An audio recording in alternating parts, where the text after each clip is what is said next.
visibilité que vous avez accordée à notre association de consommateurs en cette journée mondiale du consommateur. Remercier tous les organes de presse qui sont ici présents. Remercier aussi les membres de l'ACSIF ici présents, ainsi que les autres associations de consommateurs qui sont venus se joindre à nous. Dire qu'aujourd'hui, cette activité, cet exercice va porter essentiellement sur 5 points, parmi lesquels la question de la hausse généralisée des prix.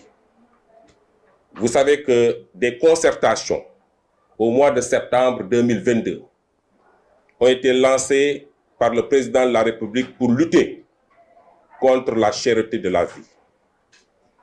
Des mesures importantes ont été stabilisées dans les discussions opposant les opérateurs économiques, les agents de l'État, ainsi que nous autres associations de consommateurs. Force est de reconnaître, à la désolation de tout le monde, que ces mesures qui ont été stabilisées n'ont fait objet d'aucune application. 6 mois après, évaluer ces mesures, aucune application n'a été faite par rapport à ces mesures. Pire, la vie s'est renchérie. Il y a eu un renchérissement même du coût de la vie, et particulièrement dans le secteur financier. Dans le secteur financier, les prix ont doublé, voire même triplé, ce qui affaiblit le pouvoir d'achat des travailleurs. Aucun suivi par rapport aux mesures qui ont été arrêtées lors des discussions, des concertations contre la vie chère. Aucun suivi n'a été fait. C'est pourquoi nous lançons un appel à l'État du Sénégal pour que très rapidement, que les opérateurs économiques respectent ces mesures. Et nous ne ménagerons aucun effort. Nous allons nous y investir pour que des instructions fermes soient données afin de soulager les travailleurs, particulièrement les travailleurs utilisateurs des services financiers, notre domaine, notre cœur de métier. Bien lancé. Des discussions ont eu lieu. Des mesures de commun accord ont été stabilisées.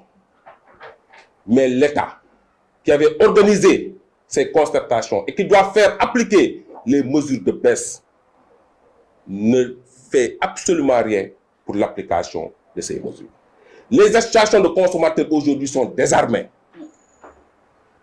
Elles n'ont pas de légitimité, de légalité aux yeux de la loi. Ces agréments-là soient donnés aux associations de consommateurs. Nous pouvons crier, nous ne sommes pas légaux. Nous allons au tribunal. Aux yeux de la loi, nous n'avons aucune légalité. C'est une manière de nous affaiblir. C'est une manière de nous désarmer pour que nous ne puissions pas faire face à ces dérives des opérateurs. En complicité, il faut le dire, il faut le rappeler, avec l'État du Sénégal, qui essaie de montrer au peuple sénégalais qu'il est en train de tout faire pour baisser les coûts, alors qu'en réalité, l'État ne fait absolument rien pour que, de manière efficace, que les denrées, les services baissent. Absolument rien. Même si toutes les associations de consommateurs s'unissaient, mais il n'y a pas d'agrément. Elles ne sont pas reconnues aux yeux de la loi. Il n'y a aucun texte aujourd'hui au regard de la loi qui puisse, n'est-ce pas, leur donner une certaine légitimité, une certaine légalité pour qu'elles puissent faire face à leurs obligations, à leurs responsabilités.